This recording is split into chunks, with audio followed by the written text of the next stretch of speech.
Panelists, there is a question if you all are okay using some of the recordings for a spot on KCUR. Is that okay with the panelists? Sure. Okay, thank you for Fine by me. that. Okay with me? Laura, it seems to be okay. And the webinar will be posted on our website after today.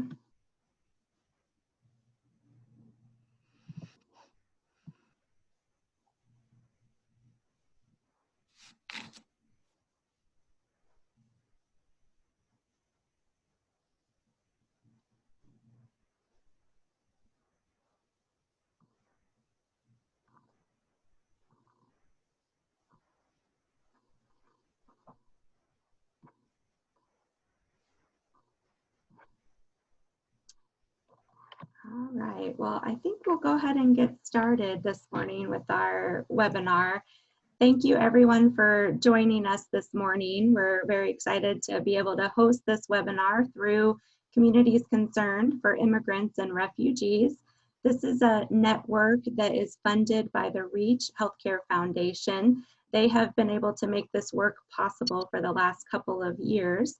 And usually in normal circumstances prior to COVID-19, we were able to host formal forums where we would come together and have speakers talk to us about issues that were relevant to immigrants and refugees. But now, as we all know, with COVID-19, we have had to switch into more of a virtual format.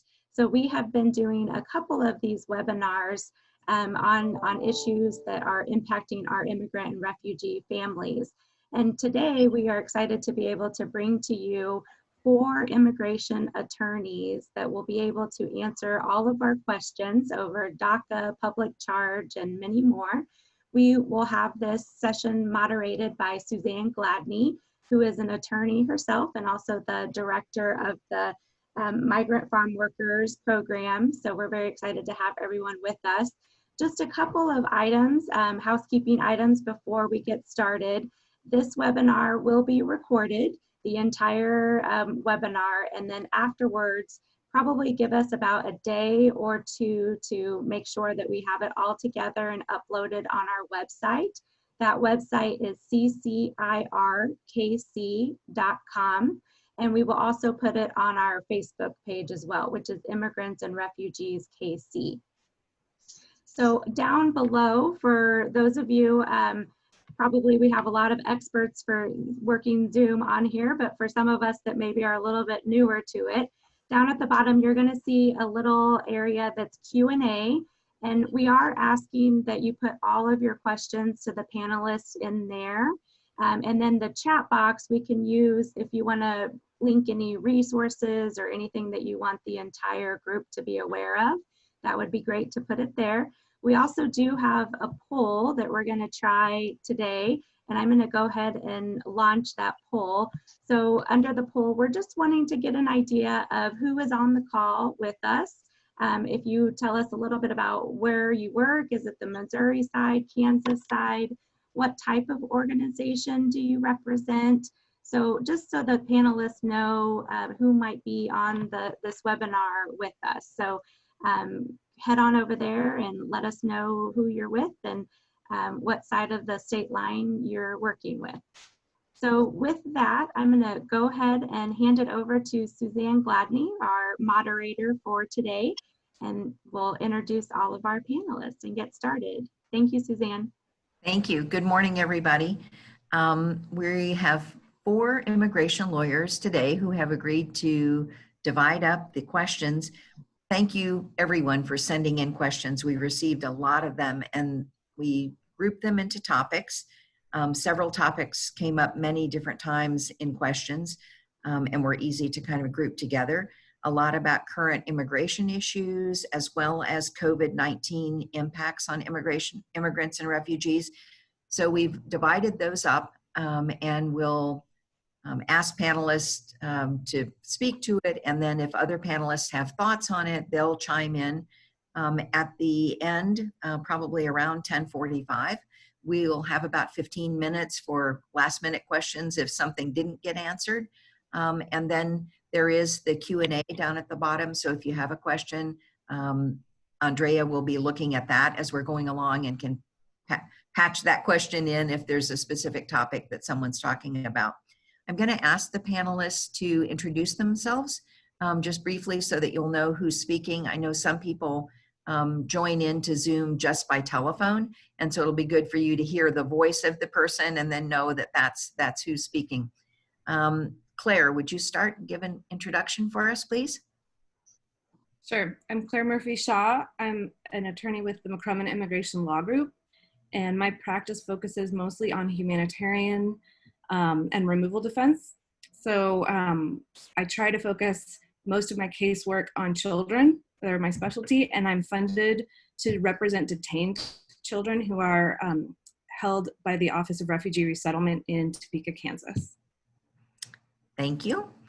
Raymond Rico. Good morning. My name is Raymond Rico, born and raised in Argentine, Kansas City, Kansas. I am 9 years into the practice of immigration law at the Garcia Immigration Law Firm. Also do a lot of work with the Kansas-Missouri Dream Alliance on the boards of the ACLU of Kansas and the Hispanic Development Fund. In our practice, we focus a lot on family-based petitions, deportation defense work, U visa, DACA, and citizenship, legal residency renewals, and really just helping hold hands of families and going with them on their journeys as they navigate the complex immigration system. Thank you, Raymond. Megan Galicia. Hi, everybody. My name is Megan Galicia. I practice immigration law at Martinez Immigration Law in Kansas City. I started practicing immigration law the year that Trump was elected. And so this has been a whirlwind of a time for me to cut my teeth on immigration law, but I love it. I am from Kansas City. I went into teaching. I taught ESL and lived in Mexico and Texas for a number of years and worked in education policy for immigrant students in Texas. And then I convinced my husband that we should move back here and move in with my mother so that I could attend law school. And I did that, and it's been wonderful. So in my practice, we basically do all kinds of cases. So some of the other cases that the other panelists have mentioned, deportation defense, family-based cases, and humanitarian cases like asylum, U visas for victims of crimes, and T visas for victims of trafficking. Thank you for inviting me today. Thank you. And finally, Nancy Olivares. Good morning, Suzanne and fellow colleagues. My name is Nancy Olivares. I am currently an immigration attorney here in private practice. I'm a solo practitioner with a small staff. I like to call it a boutique immigration law firm. We also do some criminal defense, and the intersection of criminal and immigration often is what I focus on. I do removal defense. Also, I do family-based petitions and humanitarian, like U visa, asylum, and whether that's before the court or before the immigration offices. We kind of do a little bit of it all. And I've been practicing now for 9 years. Raymond and I went to law school together and graduated together. We were there under the teachings of Chris Kobach when he was teaching immigration, teaching in quotations. And I'm happy to be here. Thank you for inviting me. Thanks, panelists.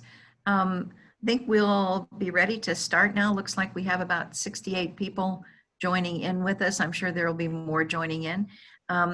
Raymond, we'll start with you. And there was a pretty important decision, I think, maybe last week on immigration issues, specifically DACA. So could you talk a little bit about that, the changes and Absolutely, but first I have to piggyback what Nancy says. Chris Kobach was our teacher, and there's a saying out there that says every time Chris Kobach is wrong on the Constitution or immigration law, an angel gets their wings. So we have another angel as of last Thursday at the Supreme Court.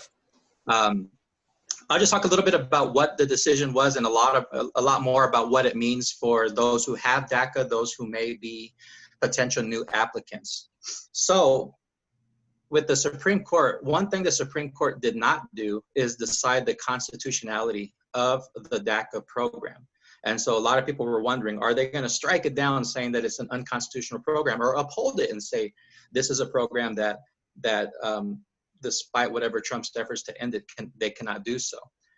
Trump on September 5th of 2017 made an announcement through his then Attorney General Jeff Sessions that they were intent on ending the DACA program. Now, DACA has been somewhat in limbo since that time due to court orders.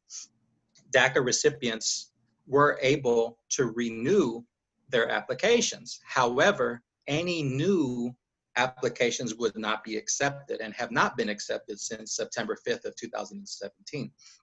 Therefore, the court battles finally reached the Supreme Court.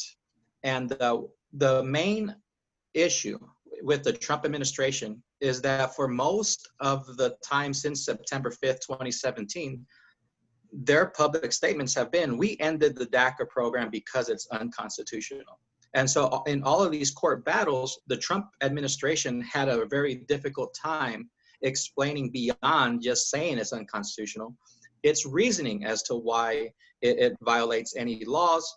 And you have to make the policy announcement, then get feedback, get public comment, and really try to look at all angles of a policy decision, including how its policy change would impact the affected population, in this case, DACA recipients. The Trump administration never did that. They always just said, we're going to end the program because it's unconstitutional. So in order to really comply with the law, you have to follow the Administrative Procedures Act, which means you give time for public comment. You really weigh the positive and negative factors before you enact a policy decision. And because the Trump administration did not do that, they were ruled to violate the Administrative Procedures Act. They acted capriciously and arbitrarily in deciding to end the DACA program. So it's not necessarily that the program survives because the Supreme Court deemed it constitutional. It's that DACA survives because the Trump administration did not end the DACA program, we'll just say in quotes, the right way. And so the Supreme Court said, you have to go back, you have to do your homework, you have to show your work, you have to do everything under the APA in order to comply with the law such that you can end the DACA program. And so one of the rulings within the Supreme Court decision was upholding a lower court decision. That lower court decision said you have to continue to accept new applications, and you have to allow advanced parole. Advanced parole is the process by which persons with DACA can request permission to leave the country for a temporary period to either work, or go to school, or visit family members if there's a compelling reason. And so when the Supreme Court upholds that rule, usually what we have is the government agency, United States Citizenship and Immigration Services, USCIS, they interpret that ruling to start allowing new applications and advanced parole based on the Supreme Court's decision. And what's currently happening right now is that USCIS has been in defiance of the Supreme Court order since last Thursday. And so since last Thursday, this administration should have released a public statement saying, based on the Supreme Court's ruling, we are now accepting new applications. We are now accepting advanced parole. And because they have not done so, I believe that creates space for us to put pressure on the administration, put pressure on our Congress people, put pressure on our senators to make sure that they are pushing to open up the door to new applications and advanced parole. Currently, there are around 130,000 potential new applicants, and mostly because you have to be at least 15 years old in order to age into eligibility for DACA. So since September 5th of 2017, about 130,000 young immigrant youth have turned 15 and would be eligible to apply for the first time. We currently have about 700,000 recipients of DACA who were wondering if this decision would impact their work permits, their eligibility to work and live and breathe freely in this country, to be protected from deportation. And so this ruling really did cause a huge sigh of relief for those who are current DACA recipients, which means things are basically the same, which means you can continue to renew the applications, and we're waiting to see if advanced parole comes along with it. Unfortunately, the Trump administration has given every indication that they are going to resubmit the recension of DACA, which means all the paperwork. And in their minds, they're thinking that the Supreme Court laid out a roadmap by which to follow in order to end DACA, quote unquote, the right way.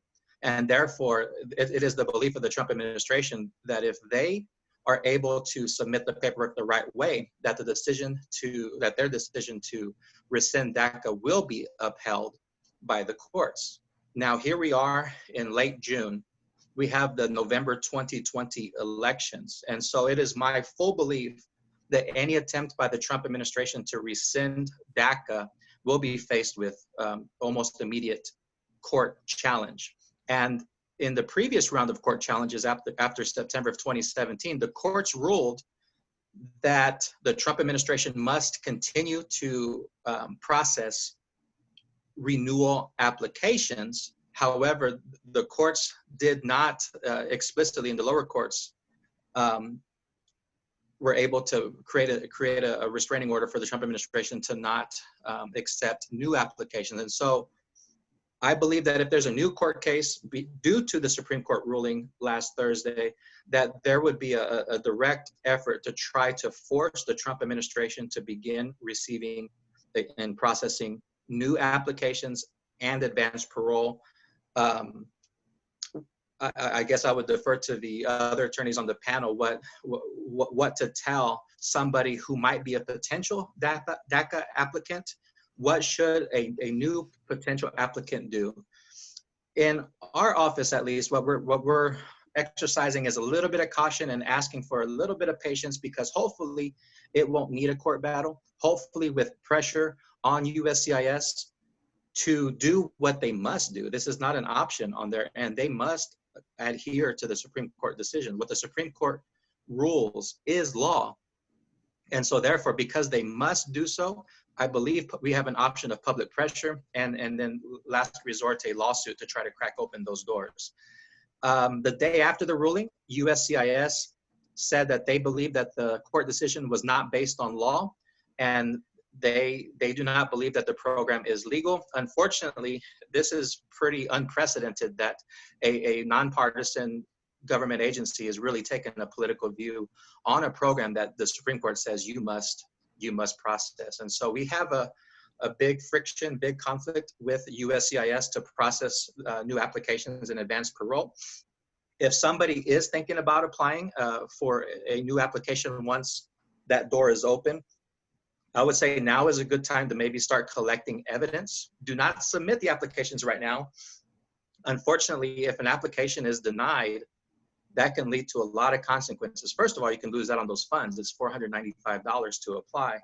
Right now, the government is saying if we deny any application, including DACA, we could impose an NTA, which is called a notice to appear, which means you would have to appear in front of the immigration court and immigration judge. They could share your information beyond USCIS. We're hearing that they are sharing information with ICE. And so there's a lot of risks to apply before USCIS says we are allowing new applications. So we want to exercise caution when we're talking about DACA. There's a lot of areas we can go to discuss what this DACA decision means for our immigrant youth in our community. And so I'll hope that the audience has any specific questions they'd like me to answer, but I'll leave it there as a little bit of an overview as to what happened last Thursday and what we can be telling those who might be applying for DACA for the first time, and especially for those who are currently with DACA, can breathe a huge sigh of relief. Thanks, Raymond. I think that the decision certainly was a big relief for many, many, many people, but you're speaking for lots of lawyers, I think, who think that new applications definitely should be really cautious at this point. Could definitely put you in line with immigration when they may not even know you exist right now. And you want to be very careful about giving them all your information, your parents' information, all those things that would be required in an application. Thanks. Claire, I think we have you up next. There have been also some recent changes, lots of recent changes, but recent changes to political asylum and the COVID overlay of all of this. So Claire, we'll let you start. Sure, thank you. Well, there's not a lot of good news to share on the asylum front, unfortunately. What's been going on at the border is essentially this administration's, I would say, wildest dreams come true in a lot of ways. They're using the health crisis pretext to eviscerate the asylum system that was existing here in the United States to protect people who come to the United States with a fear of return to their home countries based on certain protected grounds. And Trump, from the time that he began running for office, has expressed animus to this group of people and has expressed his desire to destroy the asylum system as it exists in the United States. So the ability to do so at the border has been carried out very efficiently. The policies rejecting asylum seekers are now justified by Title 42 of the Public Health Code. And since March 20th, it's been mostly impossible to seek asylum at the southern border. Almost zero people are allowed to enter if they are expressing a fear of return and requesting protection. They're either turned away at the port of entry, which is new. Previously, they were put onto what we call metering lists, and they basically got in line to present themselves at the port of entry, which in itself was very problematic and difficult for people. And after March 20th, there's no longer even putting people on these lists. They're just turned away. What we call iwi entrants, which are those who try to cross without permission or inspection at the border, they're just basically summarily deported and returned back to Mexico. And CFI interviews, which are credible fear interviews, that's the first step of the asylum process that people have to take in order to enter the United States and be released to proceed in the immigration courts. Those are not happening at all right now. There are basically no CFI interviews whatsoever. So one of the shocking developments that for me, since I specialize in children's representation, has been that children are also not exempted from any of these policies. So we do have a large number of minors who come to our border seeking protection for a lot of different reasons. And in the past, they were often exempted from restrictive policies that have been put in place and processed through for their own protection because they are children and don't have an adult to care for them. That is not happening right now. Children are also being just returned back to Mexico. We don't know what's happening to a lot of these children. I'm sure many are in grave danger, at risk of human trafficking or at risk of violent crime. At the same time, we have shelters here in the United States that have been developed to protect and care for these kids while they look for a sponsor to receive them. They're sitting empty right now. So there are no children entering into the Office of Refugee Resettlement and being placed with sponsors from the southern border right now. The Migrant Protection Protocols was a program that was put in place. It's also known as Remain in Mexico.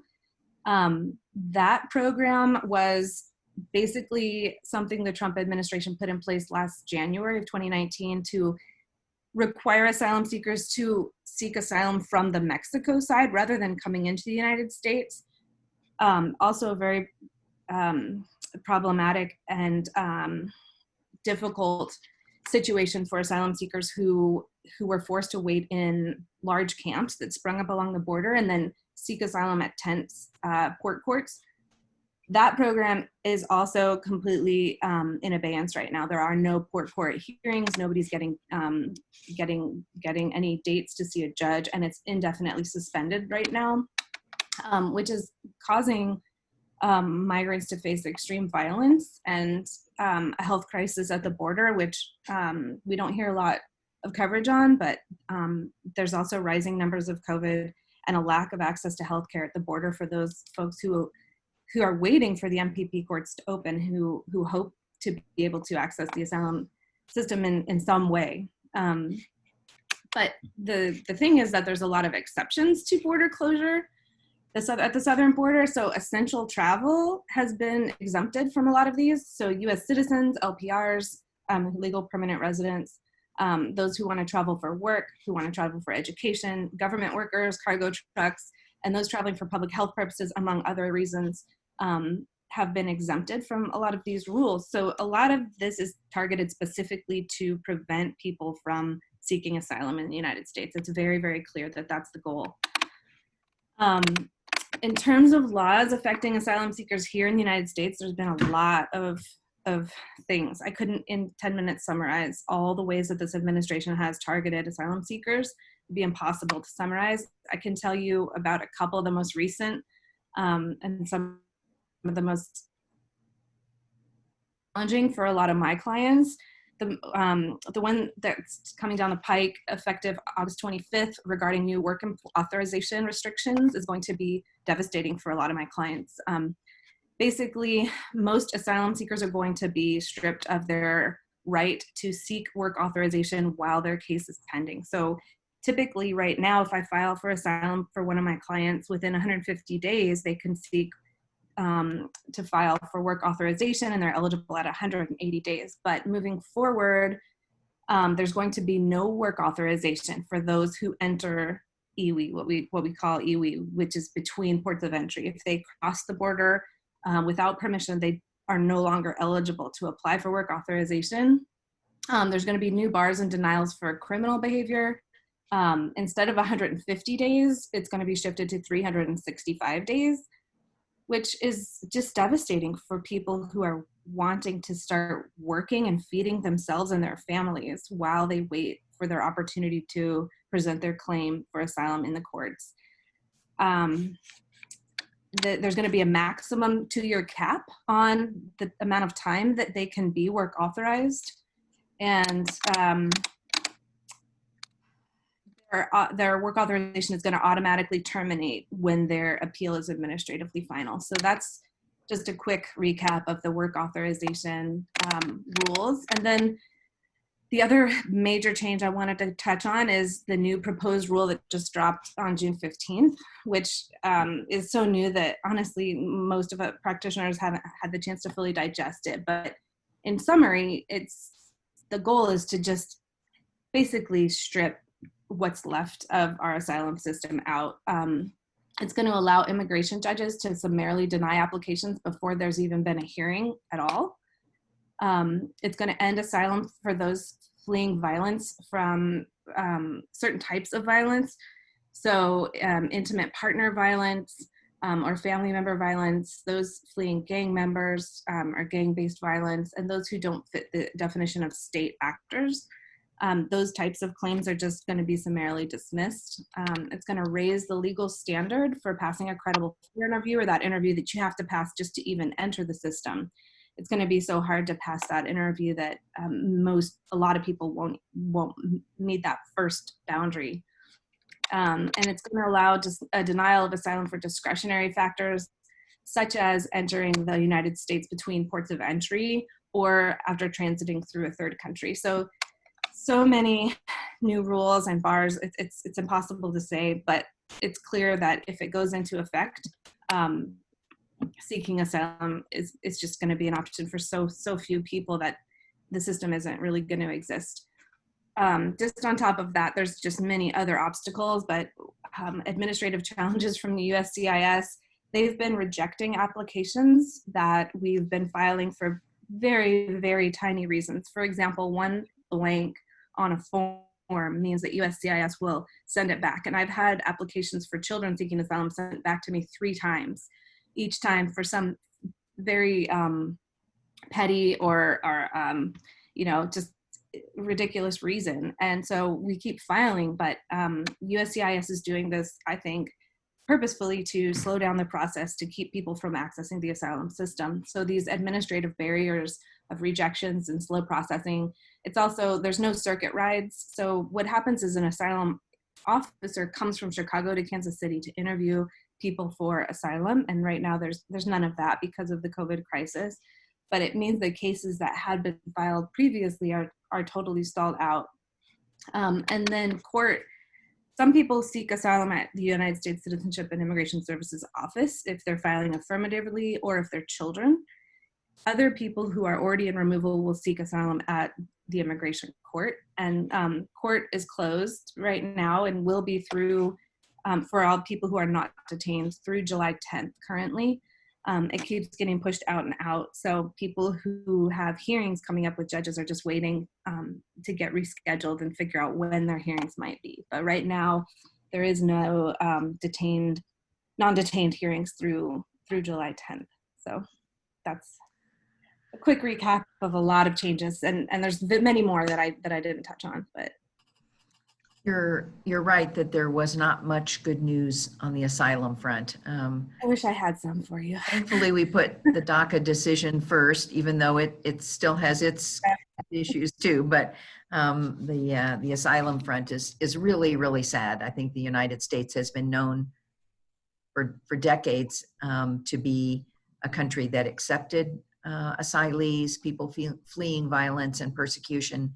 And this is a really sad statement for our country to be denying that now. Suzanne, do you mind if I jump in for just a second? No. Sorry, we did have somebody just write that there was some breaking news that came in from the New York Times. So I just looked it up and it said the Supreme Court ruled that immigrants whose requests for asylum were rejected in bare bones summary proceedings can't contest the denials in federal court. This decision will affect thousands of asylum seekers. The hits keep coming. Another bad news. Yeah, it's tragic. It's a sad statement to me of what, how quickly we can dismantle a system that was over many, many years designed to protect people, to help children, to help those fleeing violence, to help women. Very quickly, we've, in the last 4 years, or 3.5 years, very unwound the whole system. So hopefully there's change on the horizon. That's all I can say. We've got a big election coming up in November and a lot is on the line. So I'm hoping and praying everybody gets out there and votes, and keep in mind the immigrants. When you cast your vote, please keep in mind that a lot of people's lives, are on the line here. So thanks. Nancy Olivares, some issues about public charge. Public charge is another relatively new rule to immigration, and I think many immigrant families are concerned about various COVID benefits and testing that's free, how these things could affect them.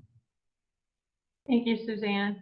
I'll start with public charge is something that they had, the Trump administration has been attempting to implement since last year, and because of litigation in the courts, thankful to all those fierce immigration litigators who are constantly fighting the administration, it was able to be postponed until February 24th of this year. But public charge, much like what's going on with asylum, has been the administration's way of trying to, I guess, take away protections or constrict the avenue for legal immigration. And so right now, I mean, they talk so much about illegal immigration, but what they're doing is really restricting legal immigration. And so what public charge has done has been to really restrict poor immigrants from becoming lawful permanent residents, or people of low income families from being able to sponsor their husband or children. And so we started seeing this happening in cases that were coming from abroad, specifically in Mexico. We were seeing people being denied for public charge prior to the implementation here in the United States, and where USCIS has now started implementing public charge as of February 24th this year. So what's happening is generally when you sponsor a family member or an immigrant to come into the United States and become a lawful permanent resident, you have to meet federal poverty guidelines. And there's a chart that's on the USCIS website that tells you, based upon a household size of whatever number it is, you must earn more than 125% of the federal poverty guideline. Well, that amount has been set, and every year it increases incrementally. But now, if you're not making 250% of that, so double the amount that they say, they're going to assume that you'll be a public charge. And so the new public charge requirements are requiring that applicants include any sort of public benefit that they have obtained in the United States, whether that's Medicaid, any sort of food stamps or SNAP. It includes quite a few federally based public benefits. And they are using that against people, especially when their income is very low, as a way to either deter or deter them from applying or deny them the opportunity to become a lawful permanent resident. I always tell people this doesn't apply to your US citizen children, but a lot of times there's confusion about whether the benefit is being used just for the children or if it's actually being used for the immigrant who's seeking the relief. And here locally, what we've seen, I mean, the majority of my clients are very low income. And so generally when they wanted to apply to become a resident or a green card holder, they needed a co-sponsor. And co-sponsors have always had the fear of, if I sign this contract with the government, what's going to happen? Am I going to be responsible for this person, you know, from now until, you know, whenever? But generally the idea is that the immigrant is not supposed to seek any sort of public benefit, and that they wouldn't be eligible for it. And if they did obtain it, that the sponsor and or the co-sponsor would be responsible for having to pay it back under the contract that they signed. So even though there was already a process in place for the new immigrant to not obtain public benefits, now this new public charge rule, I think, is reinforcing that and scaring people away. The low income can be overcome with assets, for instance, home, savings account, vehicles, but a lot of times people don't have those things, and so it makes it very difficult. And I think that now more than ever, I'm seeing that co-sponsors are really scared to sign these contracts and willing to help new immigrants because they're worried about what it's going to do to them. And how am I going to be affected? And am I going to lose my status? Because a lot of times it's a family member who's a resident or a newly become citizen. So a little bit more about the public charge. This new form here in the United States, it's about almost a 20-page form that is very intrusive. It wants to know if the new immigrant has any educational background, any certifications, what degrees, what college experience, also asking for credit history, your credit score. A lot of times immigrants don't have any credit history. They've been, you know, working and operating with cash most of their life, the ones who have been living here. And so they don't have a credit score, but they are required to still prove that they don't have credit or they don't have a credit score. So again, just creating more and more obstacles for people to be able to file their applications to become lawful permanent residents. The outside of the United States, there is a new form also. I've been preparing it, but from what I understand, and this is prior to the consulates stopping most interviews due to COVID outside the United States, but there's a new form. It's called the DS 5540. And that's also asking questions about benefits received. And I think there it's probably a little easier. They're not asking for credit scores. These are mostly people who have been residing abroad and are entering as lawful permanent residents. But speaking of that, ever since COVID, I believe it was in April this year, they have shut down most legal immigration from abroad. There's very few exceptions, like if you are the wife or child under 21 years old of a US citizen. Also for military members or spouses and children of military members.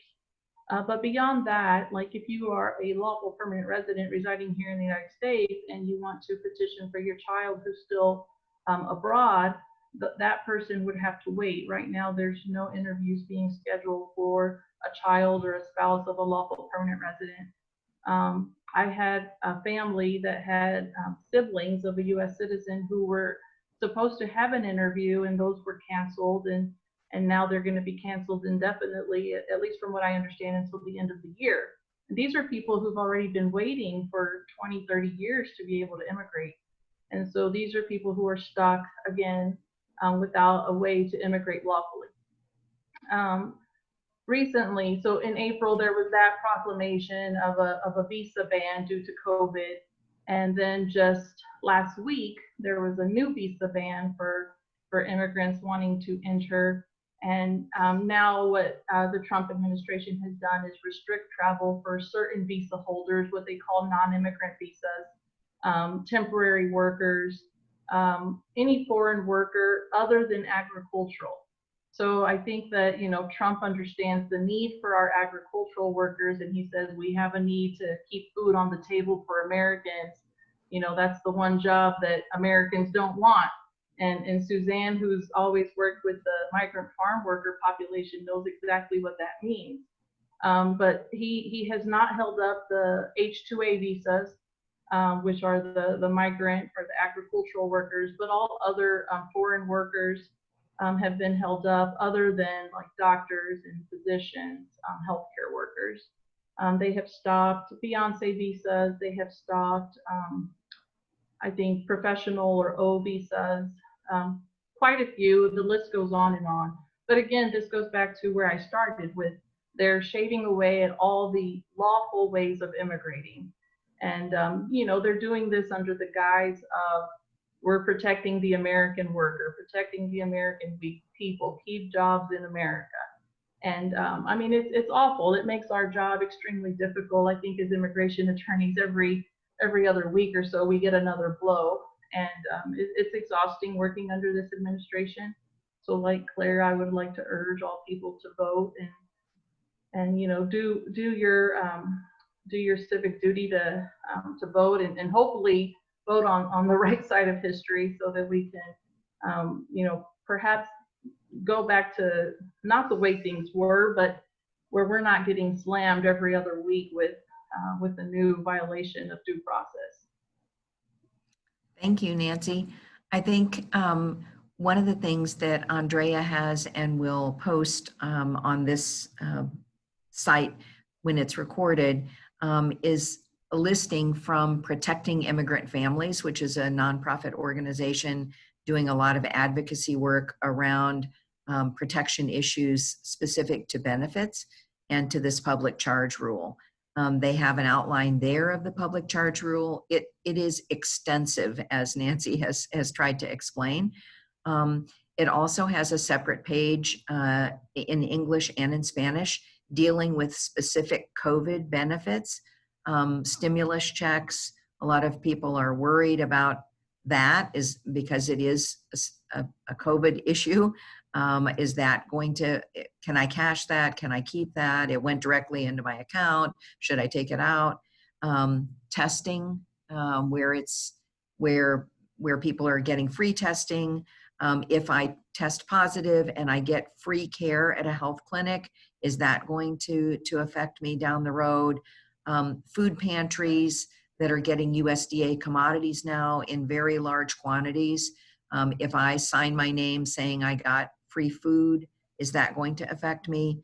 And then specifically, there are now schools have received in the last week an application that people can file that's due by the 30th that's called Pandemic EBT, where you get an EBT card in the mail if you had a child in school in March, April, or May, and you potentially could get $300 per child that you had in school, but you have to do this right away. So if I did that, that one actually is specifically not a public charge issue, according to the CARES Act. So this website that's showing up now from Protecting Immigrant Families is a really good one for agencies to look at if someone is asking you specifically. Raymond, in terms of this issue of benefits, can you speak very briefly before we go to Megan about unemployment benefits and how, whether that does affect people or doesn't in terms of public charge? Absolutely, and as both Nancy and Claire point out, you know, this administration has taken very extensive executive actions when it comes to being punitive on immigration. So in one sense, they are taking COVID seriously when it comes to restricting legal processes to immigrate to the United States, but in many other respects, they have not. Many people, because of COVID, have either been laid off or even terminated from the work, although many immigrants are working in businesses deemed essential. But for immigrants who have been deemed unemployed, now there are many different separate requirements to be eligible for unemployment, but the big question we want to talk about today is, if you are eligible for unemployment and you apply for unemployment, what would that mean in the determination of whether or not you will be deemed a public charge? As Nancy said, you know, a public charge means that at some point you are going to depend on the government for public assistance, federally funded public assistance. And so there's a lot of details as to what does constitute a benefit that is a benefit, if received, can deem you a public charge in the future. SSI, temporary assistance for needy families, any cash assistance, direct cash assistance, SNAP programs, Section 8 housing, and certain federal Medicaid funding are the main areas in which they will look at federally funded programs in determination that somebody is going to be a public charge. Now, if one of the public benefits was not listed there, then more than likely it would not factor into the determination of the public charge. Nancy talked about the forms that have to be filled out and submitted for either adjustment of status or for consular visa processing. And so I would take a look at those forms and see what questions are exactly asked if you want to get into the details. One question that is not asked on any of those forms is whether you have received unemployment insurance benefits. And the reason is unemployment is not a part of the calculation as to whether or not one will be a public charge in the future. So anybody who is eligible for unemployment should apply for the assistance, again, if eligible, and it would not be deemed a public charge determination in the future for having received such unemployment benefits.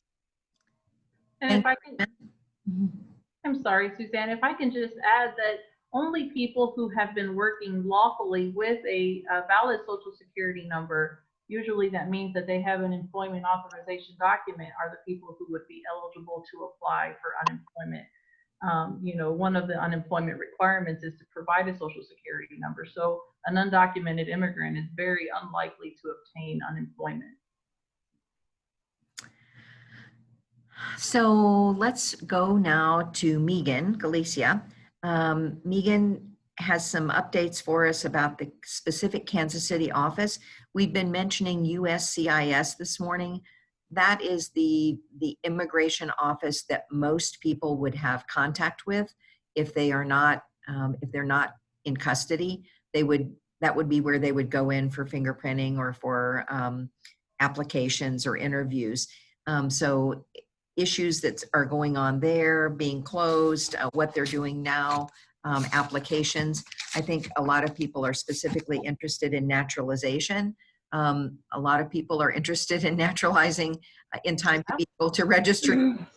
And that would be good, I think, for all of us to speed those up. So Megan, next on the list. Yes, thank you. So back in March, I believe, USCIS, in response to COVID-19, started to cancel or deschedule, in the language that they use, interview appointments and biometrics, so fingerprinting and other checks that they do as part of a routine application process. They suspended all of those in-person appointments, and essentially, you know, we've had a lot of clients who have had appointments descheduled, and all kinds of appointments, you know, marriage, adjustment of status, naturalization, all kinds of things. So beginning in early June, though, they started resuming appointments in the Kansas City USCIS field office, but only for naturalization applications. So just to be totally clear, naturalization is the process by which a person who is currently a permanent resident becomes a US citizen. And as part of that process, they have to attend an interview with the USCIS officer in a field office and answer questions, take an English and a civics exam. So yes, USCIS Kansas City field office has resumed these types of appointments for naturalization applications, but we do know a couple of big things have changed about the way these appointments are being conducted. So number one, they are asking people to wear masks. Number two, they're scheduling fewer of these appointments. So if you can imagine everything ground to a halt with COVID, now we're getting a trickle of just these types of cases, naturalization cases.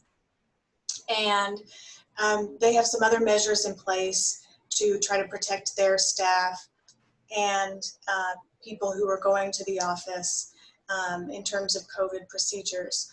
But essentially right now, what we know is that they are prioritizing naturalization applications, and they are trying to get people in who applied to naturalize and who were descheduled in the spring because of COVID. People who were descheduled because of COVID and have some other kind of application type, like a marriage adjustment interview or some other application, those people we think will come after they, you know, get all the naturalization people rescheduled and through the pipeline. And any of the attorneys that are on the panel, pipe in if you know of anything different, because this stuff, as we've all said, seems to change by the minute. So, and you know, as attorneys, it's unfortunate, but the agencies aren't always forthcoming with information. In fact, usually they're not. So we're all kind of relying on other attorneys' experiences, and we share these things and kind of compare notes. So that is the latest on that. You cannot walk in for an appointment to USCIS. They have suspended in-person appointments. You can call the USCIS 1-800 number, and eventually, in a couple of years, reach a live person to talk to them. You can do that. What about fingerprinting appointments? So these biometric appointments. A lot of people are wondering about that. What they've done is they suspended biometrics appointments, and these we thought would resume at the end of June, but now we're hearing mid-July or even end of July. And so what that means for people who have never had fingerprints taken at USCIS is that you're going to have to wait. They're going to have to wait for that fingerprint appointment for a decision to be able to be made on their application. Now, for everybody else that's had fingerprints taken before, we're getting tons of these notices, and I bet the other attorneys on the panel are too, that are basically saying there's no need to come in. We're using your old fingerprints, which we all wish they would always do for people who have taken fingerprints before. So for people in that class who have had fingerprints taken before, you shouldn't see your application delayed because you can't go in physically to the office to take fingerprints. So those are those 2 points. As far as processing of applications, so this is a very interesting topic because there are a lot of things changing at USCIS now. You may have seen that they are facing a big budget shortfall.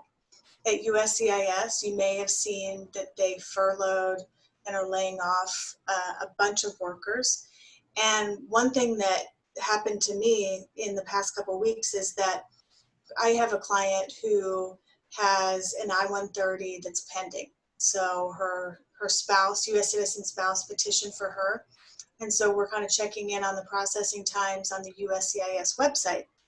And for the longest time, the processing time has been in the ballpark of 9 to 11 and a half months. So last Monday I get on to give her an update, and I see that the processing time has jumped to like 35 to 43 months, something like that, which is unreal. You know, it adds to the frustration that we all feel and that our clients feel. You know, when we give a timeline to someone, we caution them and tell them that it's an estimate, but, you know, just imagine waiting 3 years or something for just the first step in a long process. So we, of course, don't know, but we can speculate about why there are these slowdowns with regard to processing. Part of it could be COVID. We know that at one agency, the National Visa Center, they came out and said, hey, we're actually reducing our staff to prevent the spread of COVID. This was a few months ago, so we're going to be processing fewer petitions. So we can speculate with USCIS that probably has something to do with money. Maybe there are other motives there, and probably coronavirus has also played a role in that. So what else? So Claire mentioned, oh, by the way, USCIS has said that COVID will not have an effect on public charge, that if you are late in submitting an application, that it will, in its discretion, which is always a little scary, but in its discretion, it will consider the circumstances of your late filing. There are, you know, not to get into the weeds, but there are certain types of, you know, visitors that they automatically gave an extension to. People during the COVID shutdown could also apply for extensions. Certainly for people whose DACA lapsed during this time, they should absolutely file a renewal. So they have said, USCIS has said they will make some allowances for things that happened during COVID. They won't use COVID against you in a public charge determination if you have to go get a test or receive some kind of help because you get it or a family member gets it. As far as immigration courts go, I don't know if you want me to cover that now. Sure. Okay, so immigration court, so this is yet another agency to keep track of. Immigration court, we know, was already extremely backlogged, and I think at the start of this year, there were probably 10 to 15,000 cases in the Kansas City Immigration Court, with 3 judges that became 2 judges because one of them moved. So things were already moving pretty slow. Then COVID hit, and as of right now, as Claire mentioned, non-detained cases are suspended through July 10th. So that means anybody with an immigration court case that is not detained right now in a jail, regardless of the type of hearing they have, it is not happening and it's being rescheduled. So that's the current state of that. For some people, this can be a good thing. They might be happy to have a little bit of extra time. Other people are very desperate to get a resolution in their case. And, you know, in an asylum case, for example, bring family members who are in danger over from the home country. So it can, you know, it can kind of go both ways. For detained hearings, they have continued detained hearings the entire time.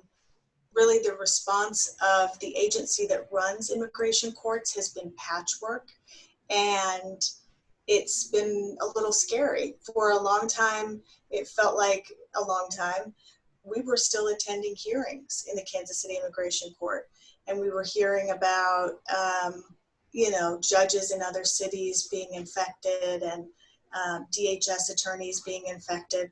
So the response of the agency was unfortunately very slow. But as of now, we are pushed out to July 10th. So what we're telling our clients is we'll get a reschedule notice. We'll let you know when your hearing is. But if you have a non-detained hearing through that time, it's not going to go forward. Anything else? Do you guys want to jump in and add anything to that? I wanted to add one point about changes during COVID to court procedures. One thing that changed for children who are detained is that previously, if they were scheduled for court, it would be in-person hearings. And what we saw happen in the last couple of months is that on hearing notices, it would change and say that they were going to be video teleconference hearings.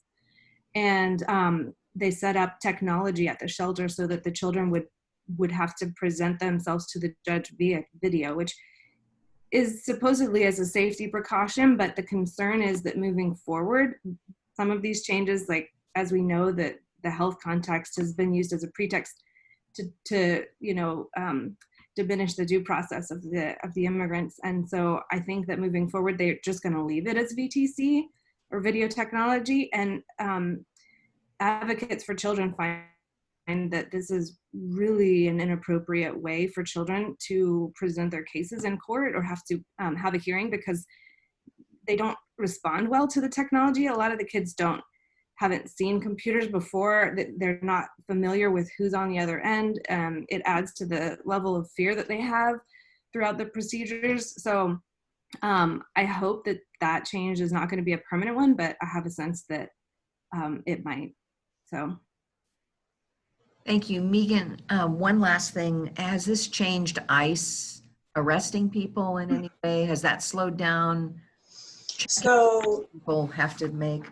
Yeah, that's a great question. And I would love if other people on the panel would chime in as well. As far as I know, although at first ICE as an agency nationwide said they would continue doing raids and didn't care that COVID was going on, they walked that back a little bit.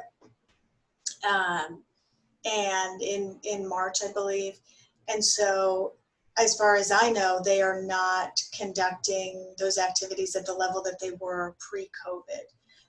We also have a lot of clients who have to go do check-ins with them, and those have been suspended as well. I don't know, the last time I spoke with someone at ICE was maybe last week, and she mentioned that they thought that check-ins would be suspended through August, but I don't know if you guys have heard anything differently. Nancy, Raymond? I've definitely seen them continue to do their pickups. Just this week alone, I had 3 cases where 2 individuals were picked up in Sugar Creek, Missouri after traffic arrest. One was very minor traffic. The other one had some other criminal issues. Still all pending matters, but very surprisingly, Sugar Creek, which I've never seen this before in 9 years of practice, called ICE. I mean, I've had several cases there of other people detained there. Also very surprising, another case in Grandview, which I've always told my clients that live out in Grandview, I said, you're safe in Grandview, just don't go to Belton. You know, always tell them from Belton that way, you know, don't go, just stay in Grandview this way. And so I, you know, in my experience doing a lot of criminal defense and the immigration side as well, I always kind of know which police departments are going to be the ones that call ICE. So I was very surprised by that, by those 3 cases just this week. So they're definitely, you know, still doing what they can to detain people. And even though courts are closed, for instance, in Independence Municipal Court, it was very, very common to see ICE there. But now that the courts aren't having actual hearings in person, I think they're doing what they can to still detain people while they're detained with police or other ways. Yeah, and that's a great distinction to make and clarification. ICE has certainly, you know, not stopped responding to arrests and traffic stops. I also got someone from Sugar Creek, and I've got, yeah, a couple of other people who were picked up in traffic stops. So that, unfortunately, has not happening. Not stopped. Thanks. Raymond, do you have anything to chime in on CIS office or ICE or court hearings? I would point out that exactly at the time that the national stockpile of PPE was dwindling and they were down to 10% of PPE available that they once had, ICE made a request for 45,000 N95 masks so that they could continue patrolling and making arrests. I have represented detained clients in court that were picked up on minor traffic violations during the shutdowns. So for detained cases, the court is still hearing those cases, and therefore people are still in the detention centers here, not in Kansas City, but mostly in the areas an hour and a half, 2 hours away in small towns where also many detained immigrants are saying that because of disinfectants, that people are getting sick, being sprayed with disinfectants that you're not supposed to breathe in for hours and hours upon hours per day, that a lot of protections are not being adhered to within the detention facilities where immigrants are being detained. Thank you. We had a question that was sent in earlier, just asking the panel whether you have been hearing from people from your immigrant or refugee populations that you're representing any misconceptions about COVID or fears of being tested or fears of accessing any sort of COVID benefit. Anybody have anything on that topic? I guess I'll start just by saying that anybody who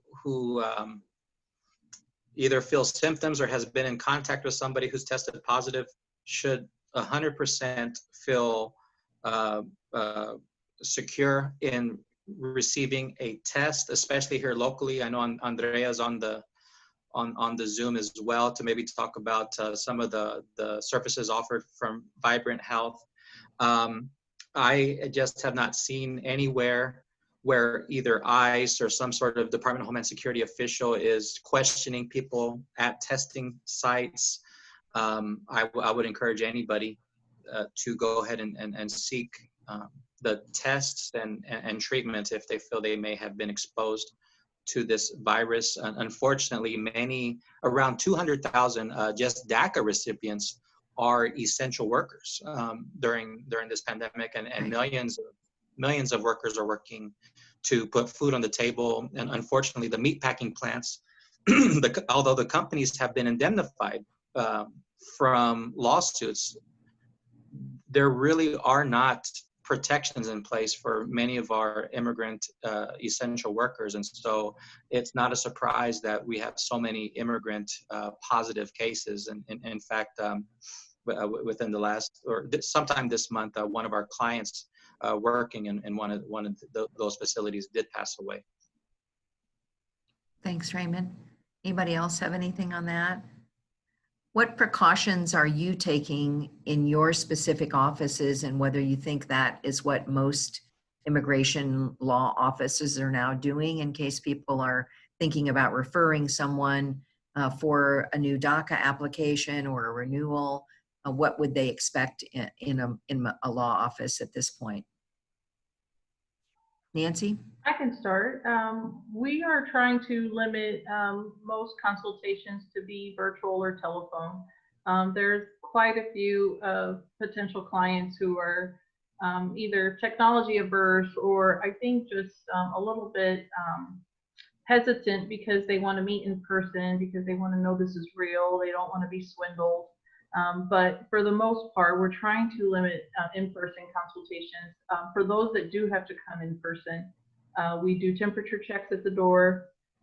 We provide them a mask if they don't bring one, but we do ask them to bring one. And we're also asking them, I'm sure lots of attorneys have this problem, but when they come, they want to come with their whole family, kids and siblings and all kinds of people come. So we ask them that to only bring the person who is needing whatever work done. So we're trying to limit how many people come. We're also, I used to try to schedule people every 30 minutes. Now we're doing just one per hour and leaving time in between for disinfecting. So it's making things a little bit more complicated, but we're trying to be safe for us and for them. In the few instances that we've had people with high temperatures, we've asked them to either reschedule or to switch it to a virtual consultation. Megan, what are you all doing in your office? We have suspended for the time being in-person appointments. We're doing video chat appointments and phone appointments, and that has really worked by and large. We do also have we have a front window that has glass, and then we also had a shield installed so that when people need to come in and sign forms or drop off a document, they can come in and do that. We have a drop box outside where that we check regularly, and we ask people to drop off documents there. And, you know, we've, of course, I think like everybody else, has stepped up cleaning measures. We have employees wear masks anytime they're at the front desk with the client. And, you know, really, I mean, everybody has been on board. I think people understand the need to take these extraordinary measures, and also that it's temporary. Right. So. Raymond, Claire, do you all have something different to add? Sure. I would just echo. We are trying to take as many precautions as possible, disinfecting after every consultation, limiting who can enter the building. We've had a few cancellations because we've had potential clients that notified us that they were presenting symptoms. And so we're trying to take every precaution. We have separated our desks from the chairs in which our potential clients sit, so that we are more than 6 feet apart. We have all of our windows open. And we have also limited how many consultations we're doing per day. We're requiring masks and providing masks as well. Claire, your office, similar?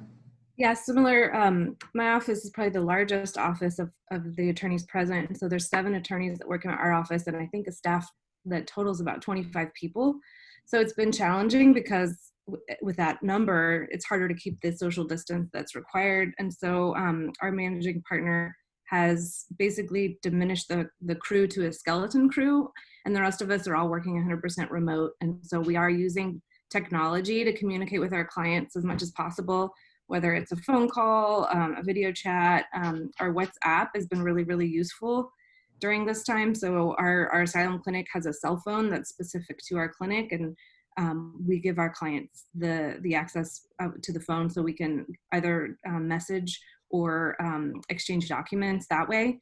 But we're doing all of the same precautions that everybody else is doing and hoping that it's temporary. I mean, we want to see our clients in person. It's a lot easier to communicate that way. I think it gives the clients more confidence, but for the time being, for the unknown future, that's where we're at. Andrea, I think we are at 10:45 and questions from listeners. Have you received some that we should answer? Yes, we just have a couple here. So one of them, and I see Megan just put a resource there. We had a question about, do we know how many detainees are in the Kansas City area, both Kansas, Missouri side? Megan, do you want to speak to that resource that you posted? It always takes me a minute to unmute myself. Okay, yes. So the resource that I posted is the Track Immigration website from I believe it's the University of Syracuse. And it's a really fantastic resource. Basically, you can search for all kinds of immigration statistics, but in this particular case, I've narrowed the search to the Kansas City Immigration Court, and it has, you know, the total number of these are new deportation proceedings filed as of May 2020, and it has the number of detained people as of that date at, it looks like, 397. You can see the villages there is at 49. That's the facility for unaccompanied minors that Claire works with. Claire can tell us if that sounds like an accurate number. But again, you can do all kinds of searches. These are just new deportation proceedings filed, but you can also search for the total number of pending cases. So it's a lot of fun if you're into that. Thank you. Thank A you. question, Andrea? Yes. Will DACA recipients ever be eligible to apply for citizenship? I'll take the first crack at that one.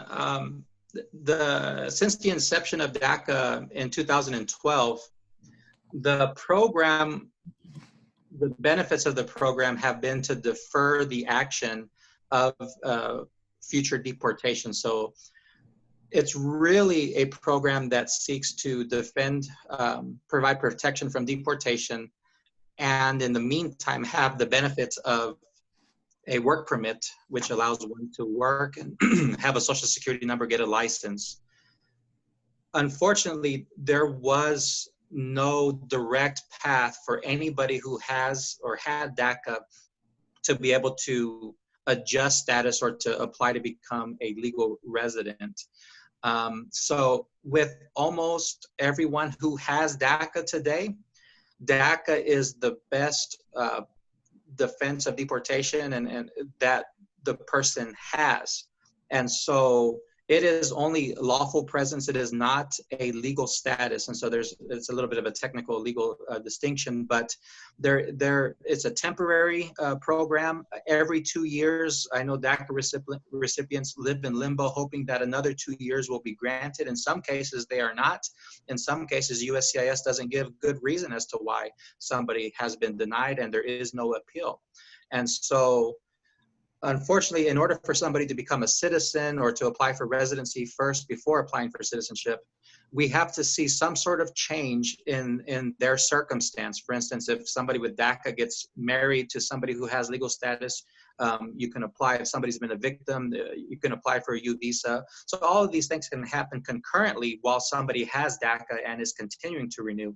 Unfortunately, there is no direct path for someone who has DACA to apply for residency or citizenship because they have had DACA. Anybody else want to chime in on that topic? The one thing that Raymond mentioned earlier when he was speaking was about advanced parole.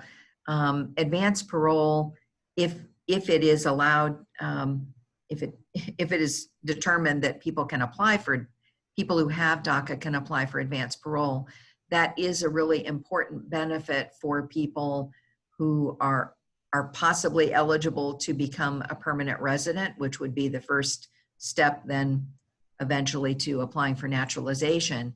If someone is here without legal status, they need to leave the country and come back in legally with advanced parole in order to be able to adjust.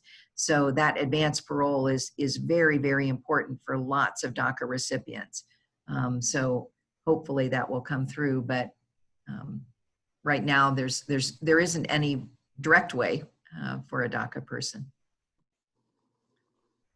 Another question there, Andrea? Yes, we do. What about applications for permanent residency? You have a year after getting asylum. If you apply after the year, will they process it? How long do you have?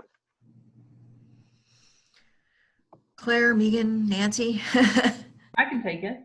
Okay. Sure. Any time after completing 1 year of having asylee status, you can apply for lawful permanent residence. So whether it's exactly at the year and a day or whether it's 2 years later, they can apply. We have had several apply during COVID because these are all individuals who were previously fingerprinted for work cards or even for their asylum. Then they have renewed their fingerprints. So I'm guessing that those applications are still in process. We haven't had any approvals lately, but like I said, we've only submitted those about three months or so ago, and they generally take 9 months to a year before they get approved for their green cards. So anybody who's been an asylee for over a year, I definitely recommend that they file for their green card. Unless they have family members who are still outside of the United States seeking to come in as a refugee or asylee. In that case, then I'd recommend they speak to an attorney, because there's definite benefits if their parent is still an asylee or not. Thank you. Maybe it would be good for someone to explain where this processing occurs. I think maybe some people might not understand. They send their application to Phoenix, or they send their application to a place that's not here in Kansas City when you used to go in and file it here. Someone hit that topic for a minute. This processing is not something that you can just walk in and try to see what's happening with your case. Megan, Claire, Raymond? Yeah, so what we do is USCIS, when we send in one of these applications of the type that USCIS looks at, they give us an address where a lockbox where it's filed. So we send it into a certain address. Suzanne's right, it's not something that you walk in and drop off or anything like that. At USCIS, we send it off, and then it gets routed to the service center, the National Benefits Center, where, or depending on the type of case, to the Kansas City field office for adjudication. In other words, for a decision to be made. That's kind of the process in a nutshell. Thank you. Other questions, Andrea? Yes. Are DACA recipients eligible for unemployment in Missouri and or Kansas? I definitely don't want to answer wrong here, but DACA recipients, again, I think Nancy pointed out, using their social security numbers, if everything is in order and eligible for unemployment benefits, then I believe the answer would be yes. That and I guess I'd ask the other panelists to chime in on their opinions as well. But if somebody is eligible for unemployment insurance in either Kansas or Missouri, because unemployment is a statewide agency benefit, and so the answer, I believe, is yes. You can apply for unemployment benefits if you have DACA and have a social security number and you are now unemployed. I think one of the issues with unemployment with DACA students, or they're not all students anymore, but has been the slow processing of renewals because of the Supreme Court pending decision on this. I think many DACA folks have a card that is expired, but they've got something filed to renew it, but they haven't received the new one. And I think with most unemployment claims, at least in Missouri and Kansas, you have to show you're looking for a job and that you have the authorization to work. So I think if their card is expired, they might not be eligible until they get a renewal. Potentially they might. I really don't know how the state offices are looking at that, or whether they are even thinking about that issue. Anybody else have an idea on that?